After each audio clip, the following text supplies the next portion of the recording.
Apakah perbedaan NU sama Muhammadiyah?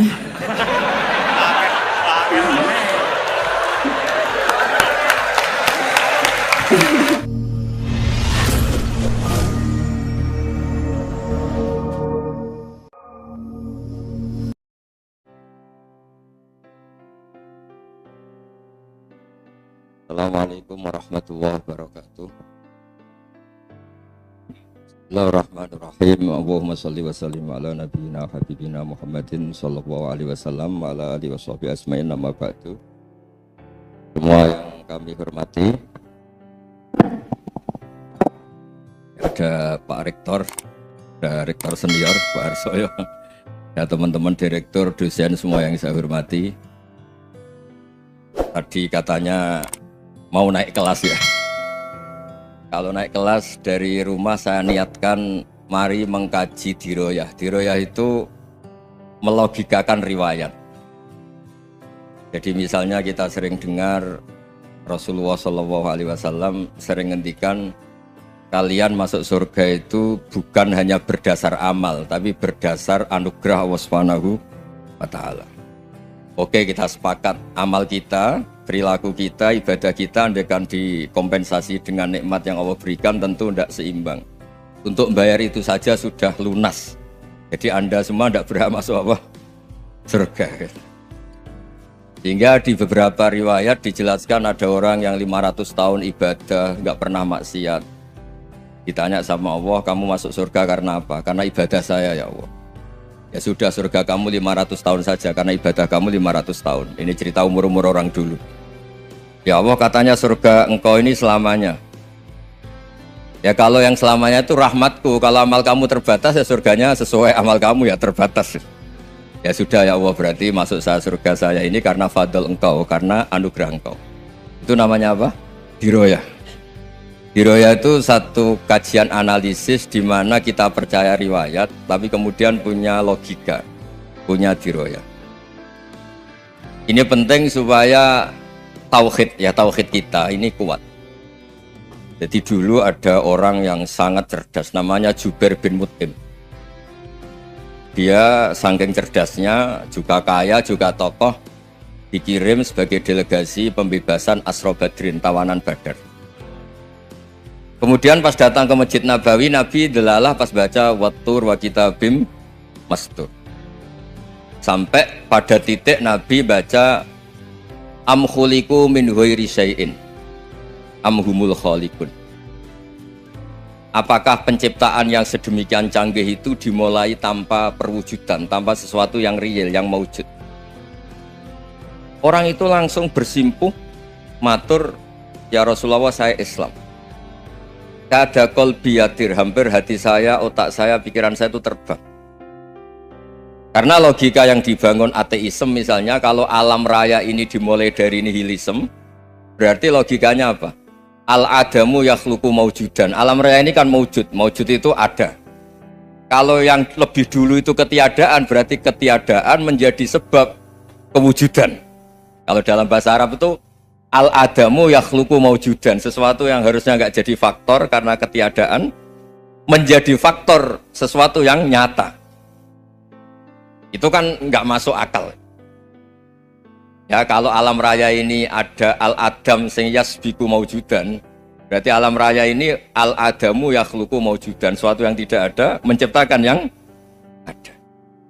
Dengan logika itu terus kita ngaji. Diajari sama guru-guru kita, sifat dasar Allah itu maujud. Wallahu maujudun qadimun. Terus masuk.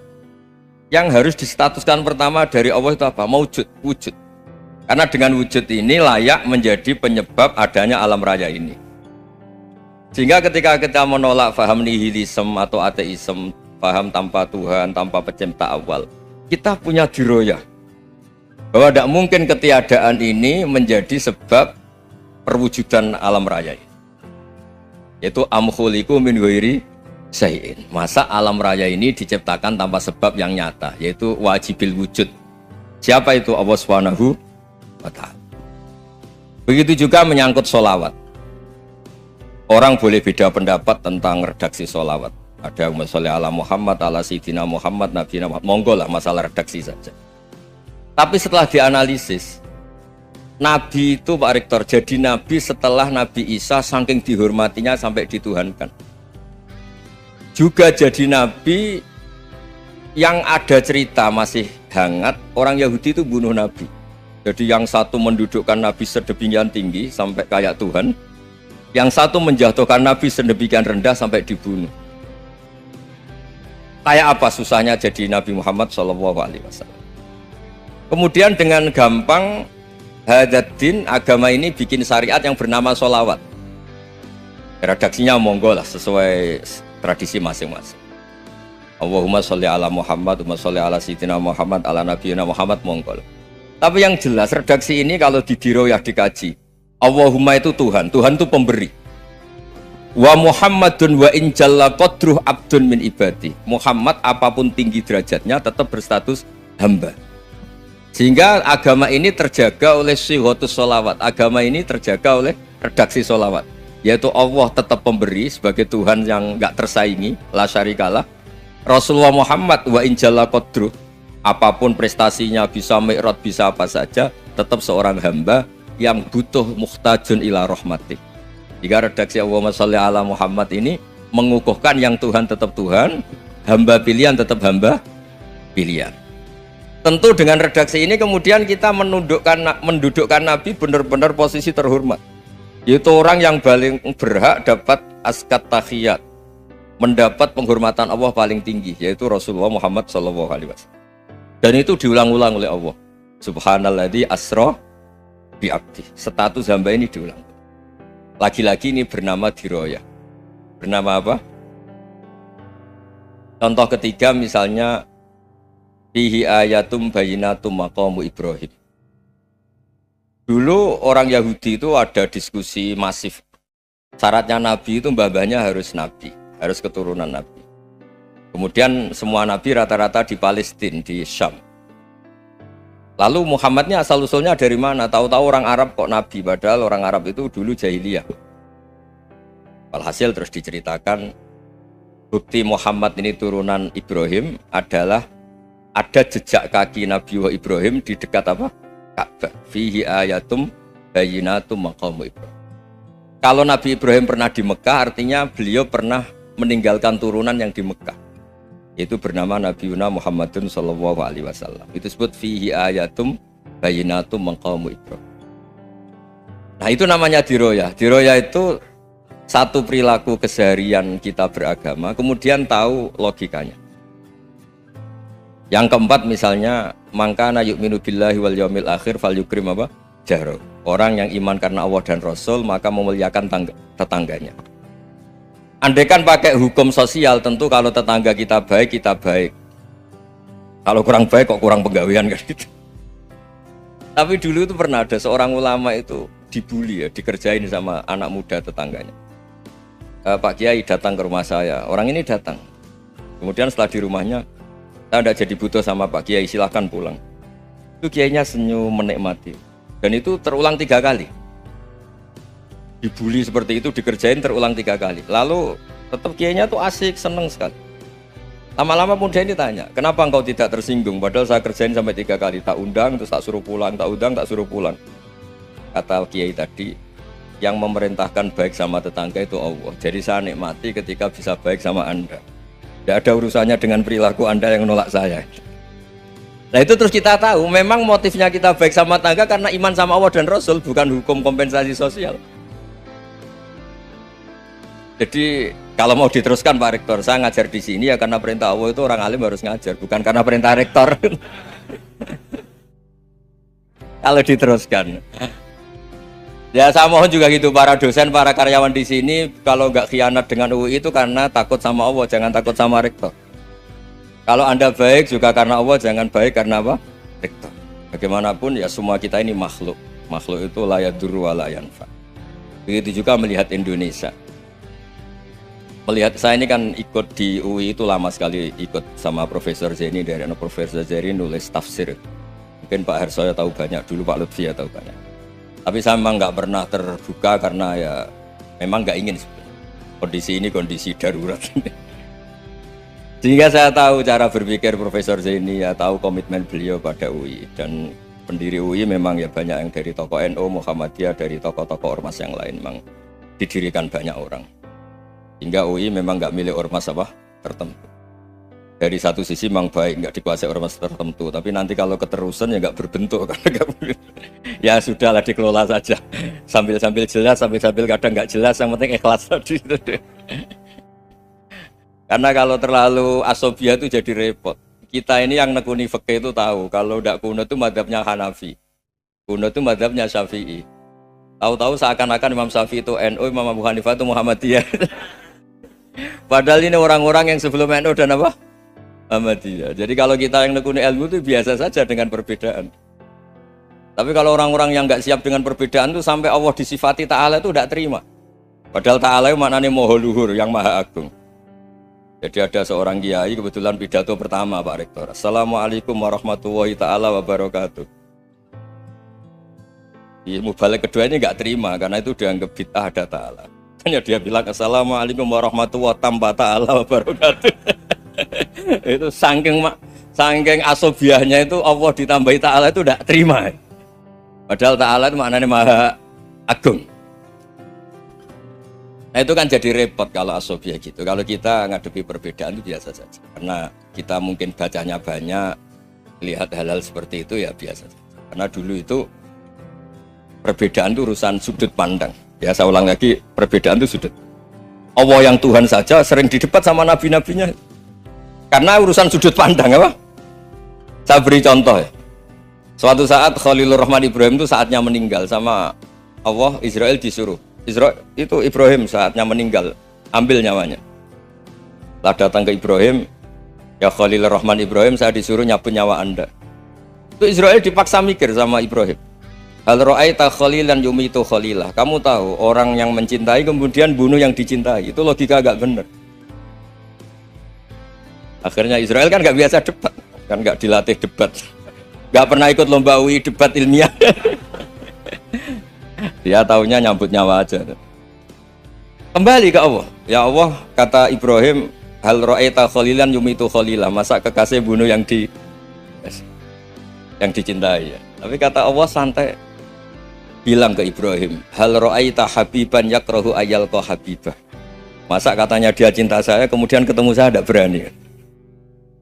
Israel mater lagi. Logikanya gini Ibrahim, masa yang dicintai sama yang ketemu yang dicintai nggak berani? Ya udah ketemu aja. Katanya yang meninggal itu. Artinya kamu bisa saja GR tidak mati-mati karena merasa dicintai, atau ingin mati karena mencintai. Nah maksud saya dalam hal-hal seperti ini orang UI pasti nggak jelas. Katanya cinta Allah suruh mati ya nggak mau. Nggak jelas kan? Dibilang nggak cinta juga nggak mau. Tapi dibilang cinta kalau ukurannya mati juga enggak. Nah, tapi dalam banyak hal enggak jelas itu penting Pak Rektor. Penting sekali. Buatan Buyan, saya beri contoh sekian ilmiah, enggak jelas itu penting. Rasulullah SAW itu dalam banyak hal itu disuruh Allah, memang disuruh supaya ngambil sikap seperti itu. Karena Allah itu punya otoritas penuh untuk bikin orang itu baik atau enggak baik. Wahsy itu yang membunuh Sayyid Hamzah, orang paling dicintai Nabi, di antara yang dicintai Nabi. Qatalahu Wahsyun, dibunuh oleh Wahsy. Nabi secara basarnya itu gak suka sama Wahsy. Sampai cara lahir ya ingin, corong Jawa ingin masuk nol. Tapi apa kata Allah? Laisa laka minal amri syai'un aw yatuba alaihim aw yu'adziba. Itu tidak wilayah kamu Muhammad. Malah Wahsy dikasih tobat sama Allah. Khalid bin Walid, itu perang Uhud kalah itu karena ide brilian Khalid bin Walid, pas itu masih panglima kafir. Yaitu pura-pura kalah, ghanimah dilepas, sahabat turun, pasukannya naik, walhasil orang Islam kalah. Khalid bin Walid akhirnya juga masuk Islam. Orang yang secara basariah Nabi itu gak siap. Kebalikannya juga ada, Sa'labah itu orang sampai gelar Hamamatul Masjid. Ini pas ngaji mesti ingat, salah. Dia di masjid terus. Setiap habis salam tuh lari karena istrinya nyuwun sewu masih berpakaian yang tidak pantas. Kenapa engkau terburu-buru pulang? Pakaian yang dipakai istri saya sekarang saya pakai. Ya pakaian sarung itu kayak Pak Rektor kan fleksibel. Ini khusus mau Ramadan, tidak akan sarungan terus, gak usah khawatir. Jadi ini tadi sudah perjanjian. Saya yang kiai celananan, beliau yang rektor pakai sarung. Jadi, iya. Supaya itu barter madhab. Tapi hanya sekali ini aja, bukan. Jadi jangan diharapkan ini jadi tontonan terus-menerus. Dan ini barter madhab. Saya sama Profesor Kores juga sering gitu. Saya pakai sarung yang dihadiahi beliau, beliau pakai sarung yang dihadiahi saya. Memang itu tradisi Islam. Tahadau tahabu, kamu saling memberi hadiah maka kamu saling mencintai, bukan riswah, bukan riswah. Walhasil terus Sa'labah ini buat saya didoakan Nabi supaya saya kaya, supaya tidak sering ganti-ganti pakaian seperti ini sama istri saya.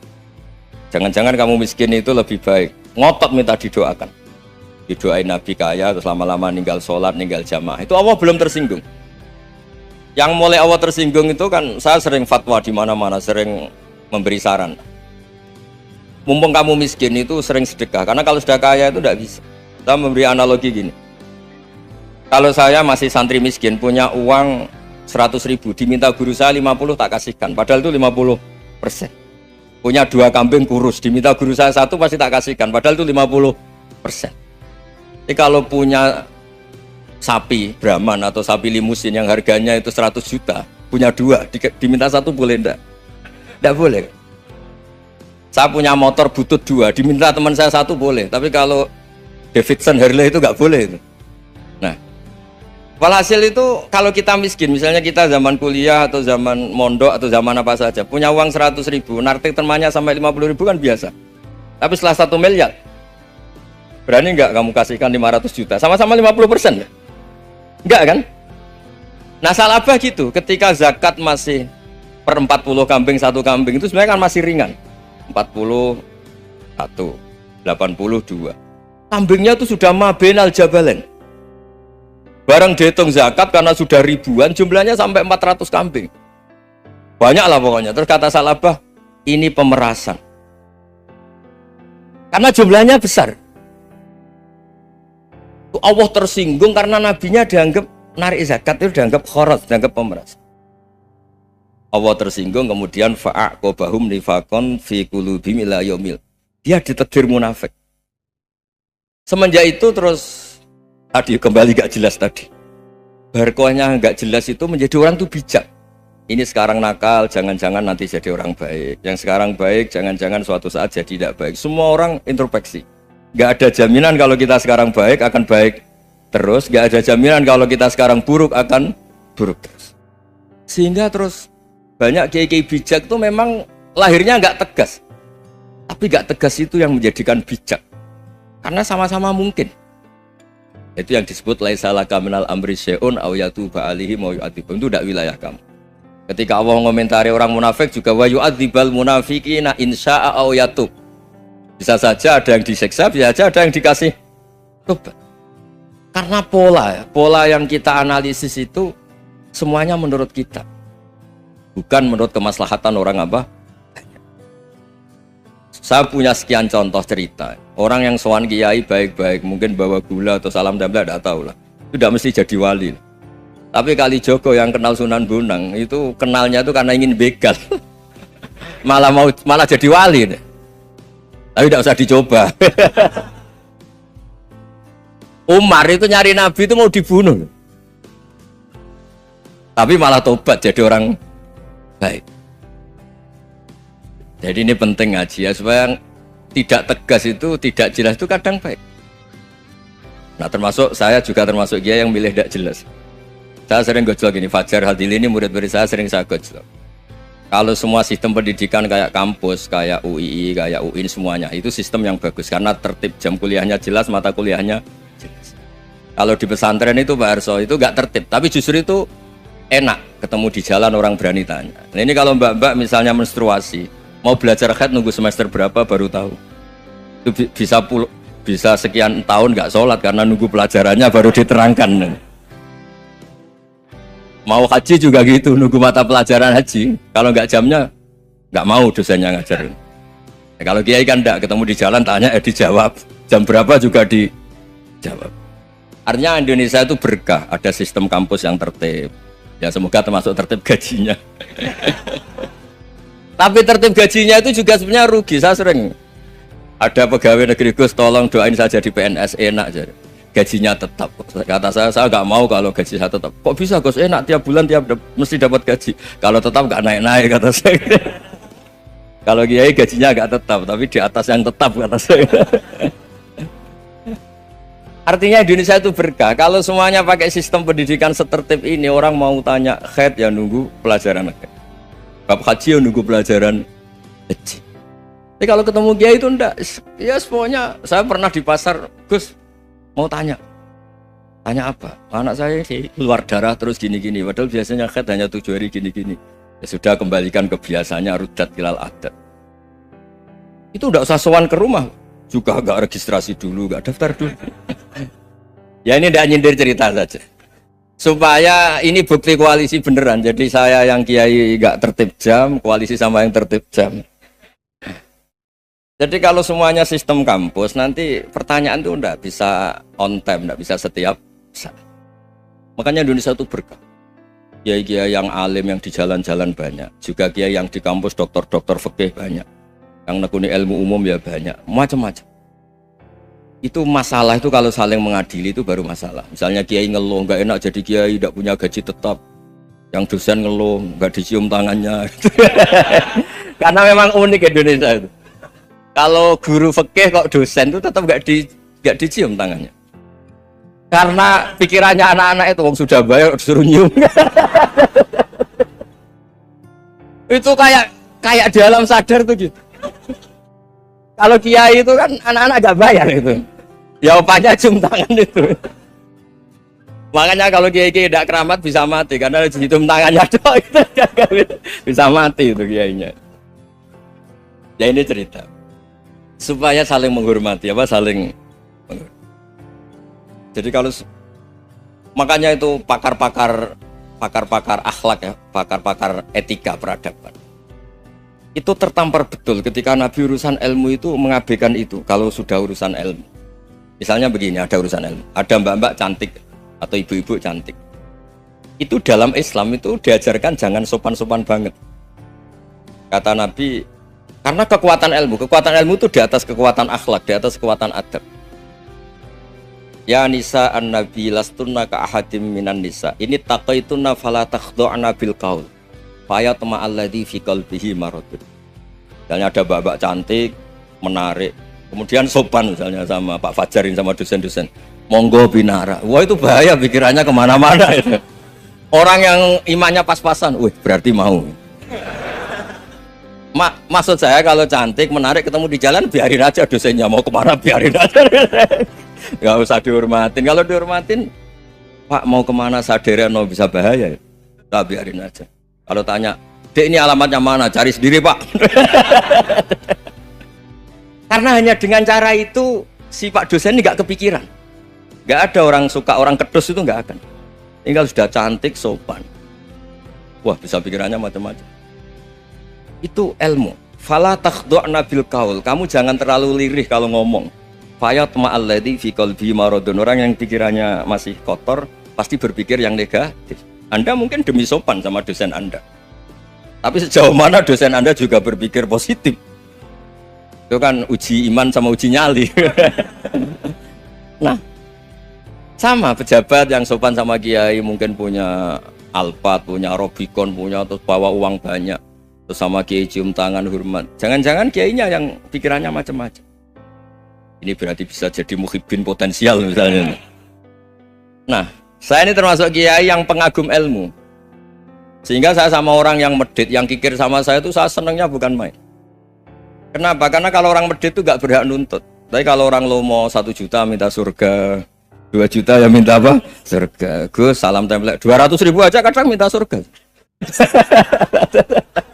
Tapi kalau yang kikir-kikir ya sudah salaman tok sudah, nggak minta apa-apa kan dia tahu diri, nggak bayar kok minta. Maksud saya Islam itu luas, dinikmati saja Bang, dinikmati saja. Nah itu diroya, maksudnya itu diroya. Diroya itu kamu tahu aturan Islam itu kamu harus yakin khairihi wa syarrihi minallah, semua itu ujian, tapi kemudian dikaji. Makanya saya ini termasuk pengagum Imam Syafi'i. Imam Syafi'i itu dikasih tahu. Ada orang yang di depan engkau cium tangan hormat tuh di luar ngomong-ngomong, ngata-ngatain Anda. Imam Syafi'i tertawa-tawa sewenang. Loh, Anda ini dikata-katain di luar kok tidak kamu anggap munafik malah tertawa. Berarti saya wibawa, di depan saya nggak berani. Dianggap enteng saja. Dibilangin, sebagian orang kampung sini nggak suka sama engkau. Baguslah, Anda akan pinjam uang sama saya. Di mana-mana orang pinjam minta tolong tuh karena seneng. Kalau benci kan enggak. Intinya dianggap enteng saja. Yang terjadi di dunia itu semuanya dianggap enteng saja. Man asa ilaika faqat atlakoka. Yang berburuk sama kamu itu membebaskan kamu. Coba kalau akrab, titip. Ya misalnya akrab sama Pak Fajar, bilangkan ke Pak Rektor, sangkat tuh jadi guru tetap atau apa, kan ribet. Kalau tidak cocok kan nggak minta apa-apa. Makanya hati-hati Pak Rektor sama yang akrab-akrab itu. Itu dulu saya juga nggak paham. Di antara wasiat Bapak yang sering diulang-ulang tuh itu. Suatu saat kamu jadi kiai, ngelola orang nggak seneng tuh gampang. Sudah, situ orang lain. Tapi kalau ngelola orang orang seneng tuh repot. Mintanya aneh-aneh. 100.000 aja minta surga. Hanya teman tenis saja minta naik jabatan. Intinya itu ya sudahlah dikelola. Yang seneng ya berkah, mungkin teman berjuang, teman diskusi. Yang nggak seneng ya berkah, karena ini tidak minta macam-macam, tidak seneng. Nah itu namanya diroya. Diroya itu satu kajian keilmuan yang menjadikan kita ini nyaman dengan riwayat-riwayat, panduan-panduan dari Rasulullah Shallallahu Alaihi Wasallam. Kayak tadi, kenapa sih tentang baik sama tetangga, baik sama tamu, hitung-hitungannya itu mangkana yu'minu billahi wal yaumil. Saya pernah dicium sama orang miskin yang akut miskin betul. Itu tak ajarin Anda ini lebih hebat ketimbang orang-orang kaya. Misalnya gini, misalnya ada komunitas rektor atau kiai besar. Saya ini kata orang banyak termasuk kiai besar. Mungkin kalau pinjam uang itu karena mau beli mobil, aksesoris mobil, karena kita kiai top atau rektor atau orang-orang top. Kalau sesama orang miskin itu pinjem-pinjemannya itu urusan beras, itu urusan nyawa. Tren mana? Menyelamatkan nyawa sama aksesoris mobil. Nyawa. Jadi pahala kamu pasti lebih besar itu. Itu senengnya jadi orang miskin terus keterusan sampai sekarang. Itu. Lo coba kalau menteri sama menteri, rektor sama rektor, kira-kira pinjamannya apa Pak Arso? Kan kalau mau beli mobil atau mau umroh VIP, pokoknya yang keren-keren. Kalau orang miskin pinjam karena apa? Makan kan? Beras kan? Makanya kalau yang sedang miskin monggo lah kalau ingin teruskan. Kata itu. Maksud saya Islam tuh seenak itu. Islam tuh segampang itu. Sudahlah yang sedang miskin ya keren. Karena sekali sosial tuh urusannya apa? Nyawa. Tapi kalau miskin semua ya Indonesia bisa tutup kan. Ya sudah yang kaya-kaya itu saya menyelamatkan Indonesia karena bayar pajak yang menjadikan Indonesia berjalan. Tapi ya dipakai yang benar. Nah, begitu seterusnya. Ada kiai miskin cerita ke kita. Terus enak jenengan alim, terus punya santri banyak, bisa ngajar di mana-mana. Saya bilang, hebat kamu. Dia hidup di daerah tertinggal. Itu yang diajarkan kan hanya tauhid. Kan nggak mungkin desa tertinggal baca fikih perbandingan madhab. Kan nggak mungkin. Kalau yang kayak Pak Fajar, Pak Sadali kan nggak mungkin. Fikih perbandingan apa? Madhab. Menyorot madhab dunia. Kayak engkek itu kan nggak mungkin. Tapi pertanyaannya, yang menyelamatkan masuk surga itu tauhid apa perbandingan madhab? Tauhid. Ini hanya mengajarkan fardu kifayah, sunat-sunat. Ini Anda mengajarkan fardu ain. Surganya dulu kamu. Oh terus senangnya jadi kayak gitu. Karena yang diajarkan apa? Tauhid. Sementara kita yang gaya-gaya ini ajarkan perbandingan apa? Ada studi banding ke Al-Azhar kemana-mana. Ini enggak tauhid. Dari orang nyembah pohon jadi nyembah Allah Ta'ala. Keren enggak? Keren. Jadi terus kiai desa sama saya senangnya bukan karena tak bela. Tapi ada yang agak kurang ajar tanya saya. Kalau itu hebat kenapa Gus gak mau jadi kiai desa? Waduh. Wah ya repot kalau pertanyaan. Terus tak jawab, kalau saya jadi kiai desa, kamu ngangsu ilmu dari mana coba? Ya dari jenengan. Ya kalau sama gobloknya enggak bisa. Ya sudah Gus aja jadi kiai besar. Maksud saya, ya sudahlah kita begini seperti yang saya ajarkan di sini, saya sarankan supaya orang itu tahu. Ini namanya diroyah, apa? Makanya kata Imam Ghazali itu kalau kamu ingin sopan gampang, melihat anak kecil, huwa aqallu minni dzamban, dia dosanya lebih kecil. Karena masih kecil kan, tentu secara dosa nggak banyak. Kalau melihat orang yang tua, huwa aktsaru minni ibadatan, dia tentu ibadahnya lebih banyak karena umurnya lebih banyak. Sehingga terus semua orang lain tuh di depan kita itu hebat. Ya semua orang lain sama, misalnya Pak ini rektor, Pak Fathul Wahid rektor, tanggung jawabnya lebih banyak, berarti pahalanya lebih banyak. Tapi sama, ketika melihat Nyon Sewu, melihat pegawainya yang secara lahir di bawahnya, ini tanggung jawabnya nggak banyak, pasti salahnya juga enggak. Itu yang diajarkan Rasulullah SAW, sehingga enak. Tapi kalau kita melihat orang lain selalu salahnya, itu pecundang. Allah saja tidak seperti itu kan, amal baik ya ada khairan, amal buruk ya ada saron, semuanya dilihat oleh Allah Subhanahu wa Ta'ala. Saya tuh punya teman Gus, agak beling, agak seenaknya. Dulu miskin. Wah itu seenaknya betul. Kayak kenal Tuhan sudah. Tak tanya, kenapa kamu seenaknya? 1 bulan tuh labanya bisa 200 juta sampai 500, sampai 1 miliar. Saya itu Gus, setelah duha itu perkembangannya bagus. Duha, sholat duha itu. Saya pernah miskin, kan kata apa? Ingkana rizki fisama, apa? Wa ingkana qalilan, ya kalau fisama fa'anzilhu, terus wa ingkana qalilan fakasirhu, kalau sedikit perbanyak. Ini trennya sudah benar semua. Nah, wa ingkana apa? Ya, haroman fatohiru, kalau haram yang kau sucikan. Makanya saya seenaknya, kalau qalilan sudah fakasiru, paling trennya yang nggak benar juga fatohiru kata. Dia yakin kalau yang nggak benar-benar sudah disucikan Allah, karena yang lain-lain sudah dari miskin sudah kaya, qalilan sudah fakasiru, paling yang haroman juga sudah fatohiru gitu. Tak tanya, lah kamu kok tahu? Polanya sudah ada Gus, karena sang qalilan. Kamu sembrono sama Tuhan kok begitu kan? Tapi apapun itu seneng saya. Seneng saya sering salah teh, makanya saya mohon yang sekarang miskin, sedang miskin itu ya ndak usah nyesal banget-banget. Kalau ingin kaya monggo lah, namanya orang juga ingin. Ya, tapi Anda harus bangga. Sosial antar kalian adalah urusan nyawa dan itu pahalanya luar biasa. Supaya kita, nah yang kaya-kaya juga boleh GR lah, karena pembayar pajak. Dan itu bisa menyelamatkan apa? Indonesia Raya. Begitu seterusnya. Itu yang diajarkan Nabi, antawadhu hatta la yabghiya ahadun ala ahadin. Kamu semua harus tawadhu sehingga antar kalian tidak saling tidak sopan, tidak saling liar, tidak saling mendolimi. Termasuk tadi sikap gak jelas tadi. Orang dolim yang sekarang dolim bisa saja tobat, yang sekarang soleh bisa saja nanti. Semuanya tuh mungkin. Kita diajari ya muqallibal qulub tsabbit qalbi ala dini.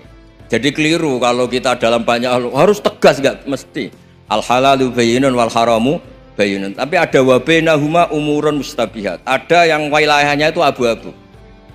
Misalnya ada perempuan cantik, misalnya contoh paling gampang. Kalau kamu ajari secara serius, kamu bisa saja tergoda jadi fitnah. Tapi kalau orang soleh gak berani ngajarin, kemudian digunakan orang fasik, malah menjadi orang nakal, kita juga tanggung jawab. Kamu mau tegas gimana? Wilayahnya sama-sama mungkin. Wilayahnya sama-sama mungkin. Yang dekat pejabat mungkin terkontaminasi KKN. Tapi kalau pejabat gak dekati orang soleh, punya perilaku yang gak soleh, yang repot juga Indonesia kan. Nah hal-hal seperti itu kita tidak perlu ngambil sikap. Maksudnya gak usah ngambil sikap, ya kita buktikan kalau milih satu madhab, kita buktikan semuanya lebih baik, semuanya lebih bermanfaat, semuanya lebih berperadaban. Karena gak bisa dihindari wa bainahuma. Termasuk nyuwun sewu, saya mohon maaf sama mulai Pak Harso, Pak Lutfi sampai Pak Fathul Wahid. Saya ini termasuk kiai yang gak suka dekat sama orang-orang top, bukan karena hasud. Memang konstitusi kiai harus gitu, la tamuddanna ainaika. Kenal orang lebih tinggi itu kan resiko. Misalnya saya kiai desa, mungkin punya keri tua sudah seneng, punya kijang tua sudah seneng. Gara-gara kenal Pak Wahid naik Kempri, waduh kok saya kalah itu. Kenal orang itu kan resiko. Mungkin dosen-dosen sini kalau kenal saya di Rembang juga resiko. Di sini gak ada cium tangan, melihat saya dosen, wah gak enak jadi dosen. Jadi memang harus dibatasin. Sekiranya mungkin orang terus, karena latamud dan nanawa ainaika ilham, kamu jangan sering melihat orang lain yang mungkin secara lahir dapat nikmat yang lebih tinggi timbang Anda. Kalau kamu nggak bisa ngelola hati Anda bisa hasut, Anda bisa dengki. Paling tidak Anda bisa ada syukur. Saya itu sering didolani pejabat, juga sering melihat pejabat di TV. Naik mobil aja ada yang naikkan. Bahkan kalau wudhu itu anduk aja ada yang bawa. Itu kalau yang nggak kuat, weh naik jadi pejabat. Ya makanya terus konstitusi Kiai itu mengatur, sudahlah, mata kamu itu kamu batasin. Jangan melihat sesuatu yang potensi ya, potensi menjadikan Anda tidak apa? Syukur. Jadi saya mohon, ini memang konstitusi saya sebagai Kiai, jadi saya, tapi di hati saya tetap akrab. Saya doakan semua untuk UI, untuk semua orang Indonesia kita doakan. Kita ingin semuanya tambah baik, tambah. Oke, mohon. Assalamualaikum warahmatullahi wabarakatuh.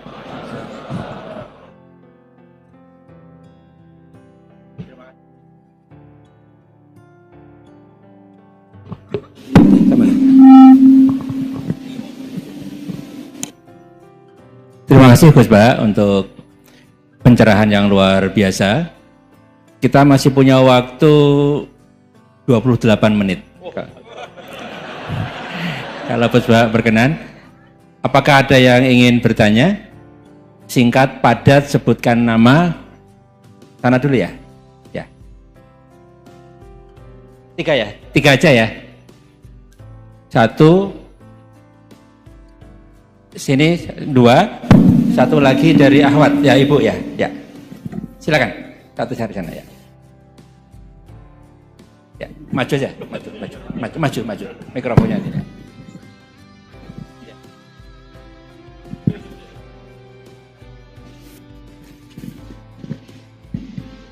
Bismillahirrahmanirrahim. Assalamualaikum warahmatullahi wabarakatuh. Perkenalkan Gus Baha. Nama saya Boyi, mungkin agak beda dengan pada umumnya. Saya bukan dari kalangan santri, tapi ketika mendengar ceramah Gus Baha pada awal-awal saya kuliah itu merasa kok kayak sebelumnya kenapa tidak masuk santri aja gitu. Karena ternyata toh yang diajarkan juga banyak dasar-dasarnya atau prinsip-prinsipnya yang sama dari jalur berpikir dan lain sebagainya. Yang ingin saya tanyakan di sini adalah ketika Gus Baha menyampaikan tentang diroyah. Mungkin singkat saja Gus, apakah diroyah ini alat atau ilmu universal yang bisa digunakan ketika berdialog dengan orang-orang yang mengatakan itu kan kaidah kalian gitu, itu kan kaidahmu. Ada hal-hal yang memang tidak bisa dipersamakan atau tidak bisa digeneralisir. Ya mungkin seperti itu Gus. Dan juga yang terakhir, kalau boleh saya izin bersalaman boleh Gus. Kesempatan. Oke, Assalamualaikum warahmatullahi wabarakatuh.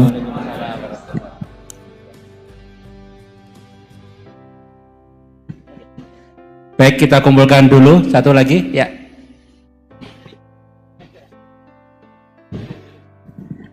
Cek. Bismillahirrahmanirrahim. Assalamualaikum warahmatullahi wabarakatuh. Ya, perkenalkan saya Taufik Satrio, biasa dipanggil Tosa. Ya. Ya. Singkatan. Baik, langsung saja mungkin untuk pertanyaannya. Di Yaumil Akhir nanti kan ada yang namanya Yaumil Mizan. Itu pertimbangan gitu kan. Nah, itu bagaimana kalau timbangannya itu sama, artinya seimbang. Apakah itu nanti akan berada di tengah-tengah antara surga dan neraka atau seperti apa? Kemudian yang kedua itu terkait dengan perbuatan buruk ke orang lain. Ketika kita berbuat buruk ke orang lain itu kan kita istilahnya zalim kepada orang lain. Tapi di lain sisi itu secara zahir kan seperti itu. Tapi di lain sisi di akhirat itu kan kalau secara pahala kita itu membantu orang lain mendapatkan pahala.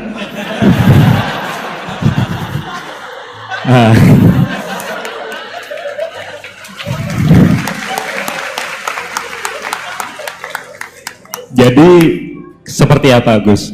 Terima kasih. Assalamualaikum warahmatullahi wabarakatuh. Terima kasih Mas Tosa ya. Silakan Ibu ya.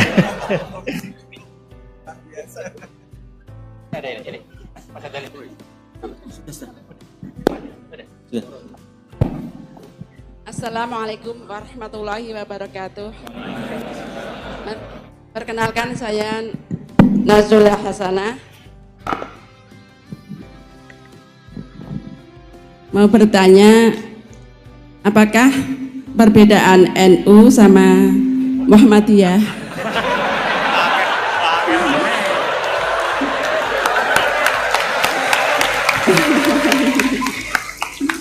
Tadi kan dijabarkan. Terus dalam sholat subuh itu kan ada yang pakai doa kunut, ada yang enggak. Tolong jabarkan. Wassalamualaikum warahmatullahi wabarakatuh. Waalaikumsalam.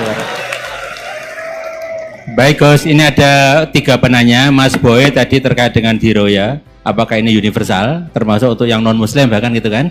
Kemudian yang kedua dari Mas Tosa, hisab yang seimbang Gus, kasusnya gimana ini. Yang kedua terkait dengan kalau berbuat buruk kan membuat pahala untuk yang bersangkutan itu. Seperti orang puasa dikasih minum gitu kan ya. Ya. Terus kemudian Bu Hasanah ini beda antara NU dan MU, kira-kira itu ya. Silakan Gus ya. Ya.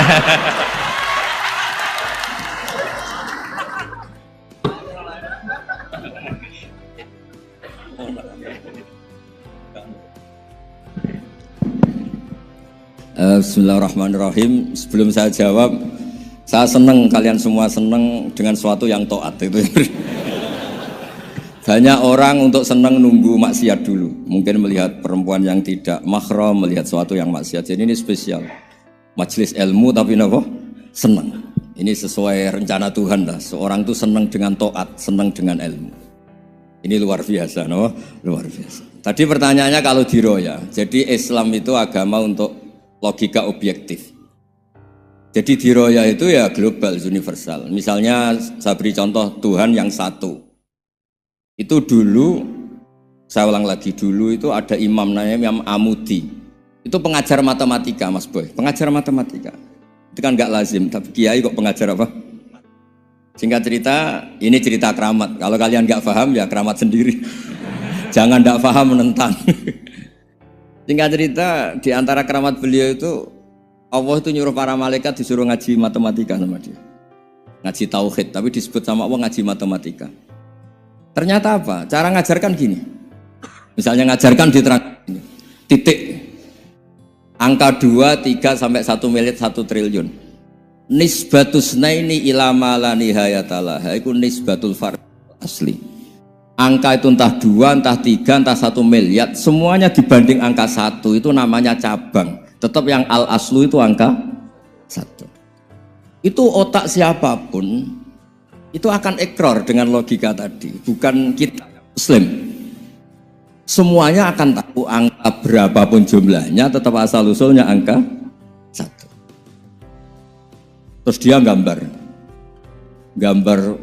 apa saja, gambar masjid, apa gambar sapi atau gambar apa saja, dimulai 1 titik.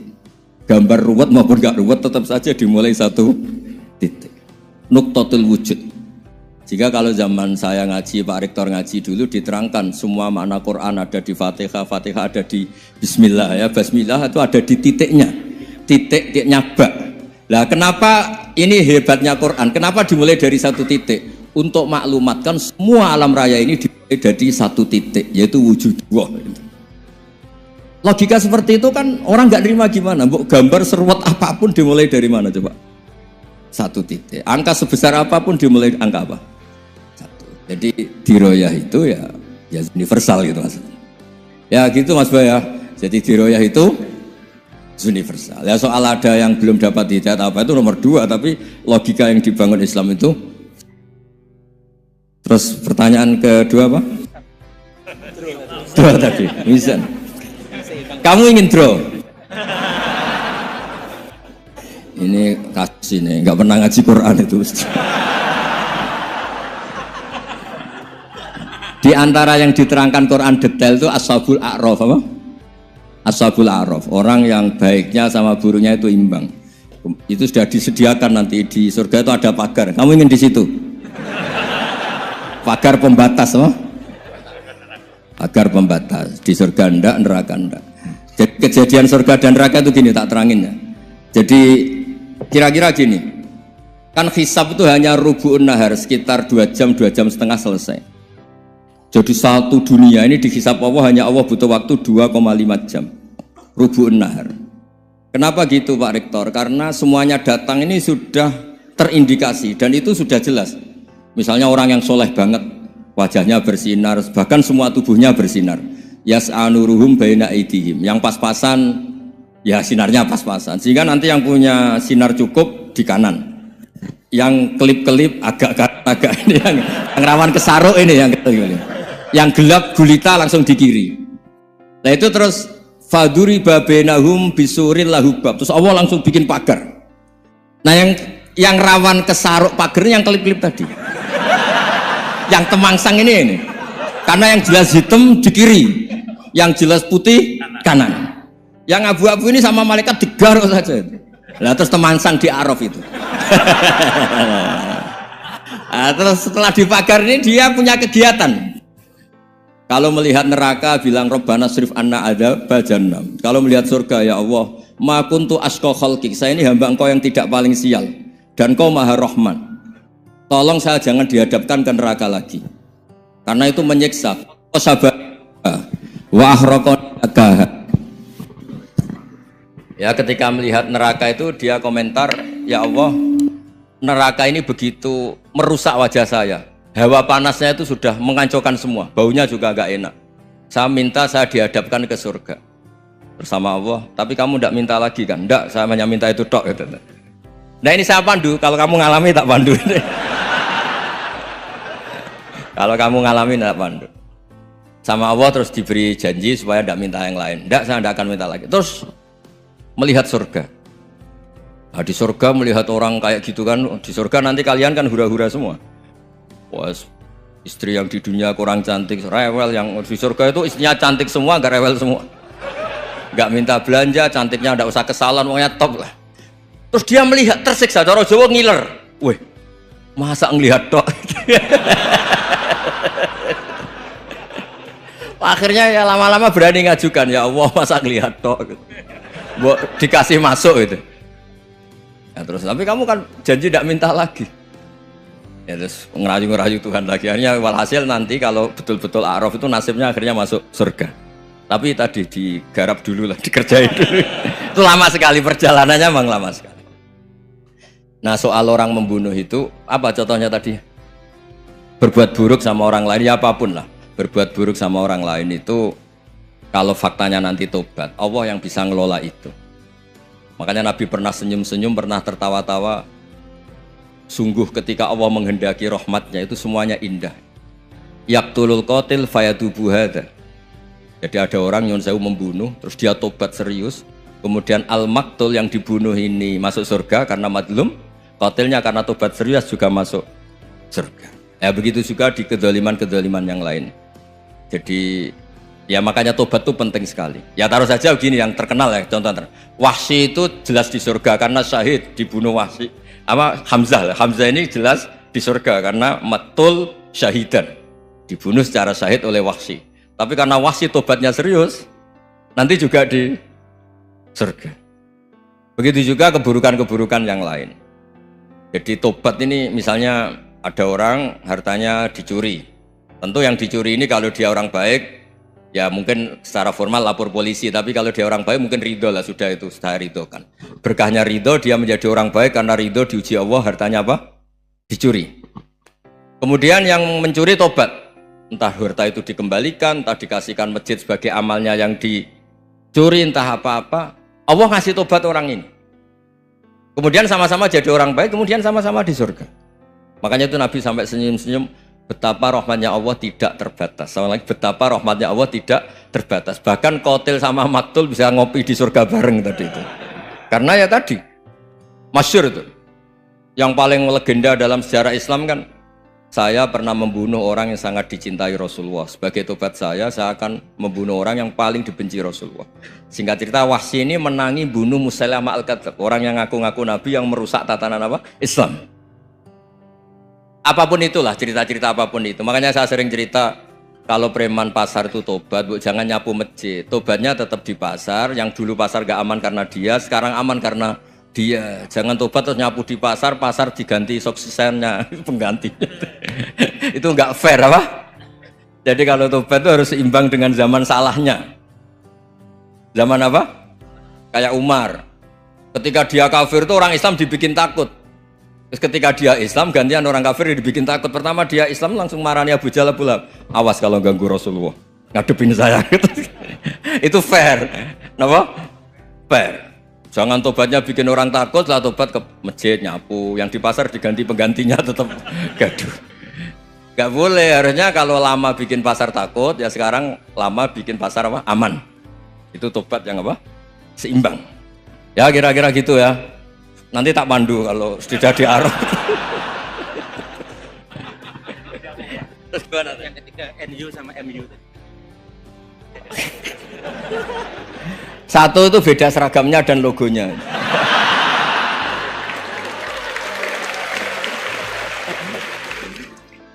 Kedua, nama ketua umumnya. Ketiga, tanggal acara besarnya. Muktamar Muhammadiyah dan NU itu beda. Sudah beda satu abadnya. Tentu dulu Muhammadiyah. Tapi begini ya, perbedaan itu nggak bisa dihindari karena tadi ada sudut pandang apa? Ada sudut pandang itu nggak bisa dihindari. Ini cerita yang nyata ya. Saya ulang lagi, senyata-nyatanya. Andaikan betul Rasulullah itu hanya kunut 1-2 kali, maka kalau menurut mazhab Syafi'i, apa salahnya melakukan sunnah terus-menerus meskipun Nabi itu melakukan hanya beberapa kali?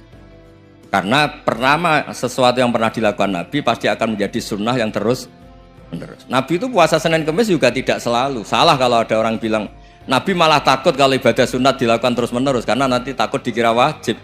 Itu masyhur dalam kaidah usul fikih. Tapi yang tidak kunut juga tidak salah karena ya tadi Nabi ya pernah kunut, Nabi juga pernah tidak kunut karena nabinya orang banyak. Kan bukan Nabi kelompok tertentu, no? Jadi sederhana. Terus menyangkut ini dengerin betul sujud. Sujud itu banyak ulama yang mengatakan untuk sah itu harus melibatkan 7 anggota. Umirtu an asjuda ala sab'ati azumin al-jabha wal yaden wal rukbaten wal qadamen. Saya diperintahkan sujud itu melibatkan 7 anggota, yaitu jabha, yaden 2 tangan, 2 lutut, terus 2 qadamen. Tapi Imam Syafi'i ngendikan, andaikan ada pendapat yang mengatakan ukurannya cukup jabha, maka itu juga benar. Karena Nabi ketika sujud ngendikan sajadalaka wajhi wa sam'i wa basori. Ya Allah telah sujud ke engkau wajah saya, jabah saya. Nabi tidak menyebut tangan, tidak menyebut rukbaten, tidak menyebut qadamen. Ini wajah tu wajah, ukurannya itu hanya jabah. Itu kayak iya kayak enggak. Nah hal-hal seperti itu yang menjadikan ada ijtihad. Ijtihad itu satu pemikiran yang cara sudut pandang itu kayak iya kayak enggak. Nah itu terus ada Al-Madhaibul Arba'ah. Terus ketika implementasi di Indonesia, dulu Mbah Ahmad Dahlan juga ngaji Mbah Soleh Darat, Mbah Hasyim Asy'ari juga ngaji Mbah Soleh Darat. Ketika di Mekah sama-sama ngaji Syekh Khotib Minangkabau, sama-sama ngaji Syekh Mahfud Termas.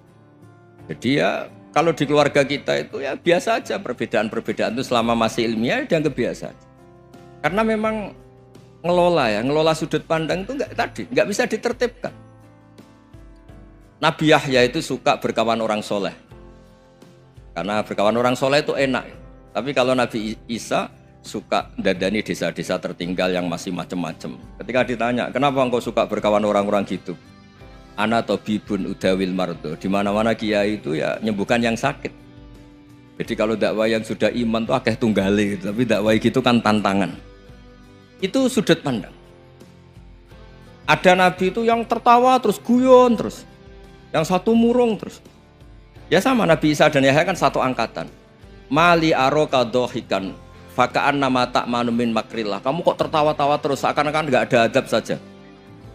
Yang satu tanya, Mali aroka abisan kaan nakata kenatumir rahmatillah. Wong kok murung terus, koyok donya ora ono rahmat deh. Nah Anda ini orang hebat. Guyu banter ya iso, nangis banter ya iso. Nah itu sudah orang kombinasi itu. Isa ya mau, ya mau, Muhammadiyah ya gelem, NU ya gelem. Ya maksudnya sudah biasa aja. Karena tadi konstitusi NU yang mengatakan ibadah harus ikhlas karena Allah, Muhammadiyah juga sama harus ikhlas karena ya sudah kalau karena Allah sudah selesai kan. Yang menjadi masalah itu kan identitas untuk hadun nafsi untuk diri sendiri. Kalau kita ikhlas masalahnya apa? Coba masalahnya apa coba? Imam Syafi'i pernah di Masjid Abu Hanifah yang tidak kunut. Beliau enggak kunut. Ketika tanya, "Lima ada taroktal kunut ikroman di hadal madhab." Saya menghormati madhab ini. Jadi ya biasa. Sebaliknya juga sama. Orang-orang Hanafi kalau Imam Syafi'i kunut ya ikut kunut. Karena kalaupun Anda yakin itu tidak disyariatkan, kamu juga yakin itu tidak membatalkan apa? Sholat. Itu yang perlu dicatat. Kalau Anda tidak yakin sunat, kan tidak yakin kalau itu membatalkan sholat. Jadi sebetulnya kalau dianalisis secara keilmuan itu ya semuanya normal. Karena tadi Rasulullah itu al-bahrul muhit, Nabi itu lautan yang luas sekali. Orang akan mengambil air sesuai kapasitas masing-masing dan akan merasakan kualitas air juga sesuai kapasitas masing-masing. Orang yang sangat haus melihat air seteguk ini luar biasa, tapi yang tidak haus mungkin melihat itu biasa-biasa saja. Jadi makanya saya mohonlah, sudahlah itu biasa saja, apalagi secara sanad ya sama, secara tradisi sama. Ya soal perbedaan tidak harus dengan NU, antara Muhammadiyah juga biasa beda. Mungkin di UI antar rektorat juga beda-beda. Yang satu suka dekat rektor, yang satu suka enggak, monggo asal itu niatnya ikhlas. Terakhir saya beri cerita, ada sahabat ditanya, "Sifli wajah Rasulillah." Coba tolong saya ceritakan wajahnya Nabi kayak apa. Sahabat itu nangis senangis-nangisnya.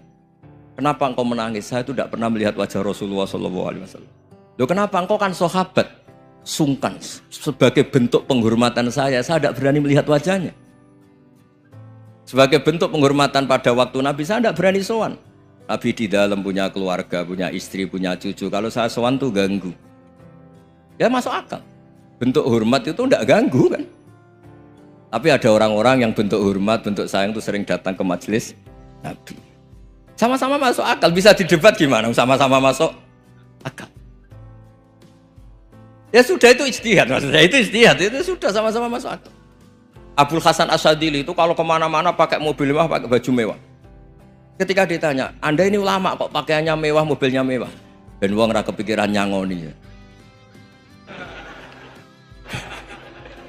Nah, tapi nek kowe tawaduk melas terus dibalekno umbalmu sakit. Ngono ra iso mulai kiai ini.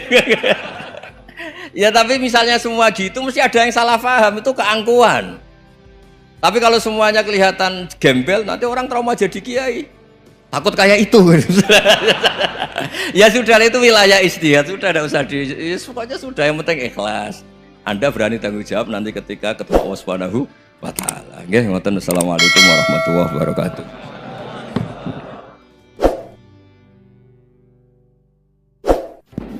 Terima kasih Gus Bah. Kita syukuri bersama para jamaah dengan alhamdulillah. Alhamdulillahirabbil alamin. Wassalamualaikum warahmatullahi wabarakatuh.